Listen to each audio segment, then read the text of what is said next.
పవన్ తన భార్య అంజనీతో గాఢమైన ప్రేమలో ఉన్నాడు. కాని అతని హృదయంలో అనుమానపు విత్తనం వేళ్లూనుకుంది.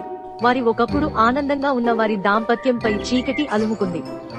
అంజని యొక్క పాత స్నేహితుడు అర్జున్ అంజనీని కలవడంతో ఇదంతా చాలా అమాయకంగా ప్రారంభమైంది. మనోహరమైన మరియు ఆకర్షణీయమైన వ్యక్తి అయిన అర్జున్ సంవత్సరాల తరబడి ప్రపంచాన్ని అన్వేషించిన తర్వాత సూర్యపురానికి తిరిగి వచ్చాడు. అంజని మరియు అర్జున్ తమ పాత సాహసాల కథలను పంచుకున్నారు మరియు పాత జ్ఞాపకాలను గుర్తు చేసుకుంటూ నవ్వుకున్నారు. మొదట్లో తన భార్య పట్ల సంతోషించిన పవన్ ఏదో తప్పు జరుగుతుందనే ఫీలింగ్ ను వదలలేకపోయాడు. రోజులు గడిచే కొద్దీ అంజని ప్రవర్తనలో సూక్ష్మమైన మార్పులను పవన్ గమనించాడు. ఆమెకు అర్ధరాత్రి కాల్స్ రావడం ప్రారంభించాయి. ఆమె నవ్వు అంతు చిక్కని శ్రావ్యంగా గాలిలో తేలియాడుతోంది. Please like and subscribe.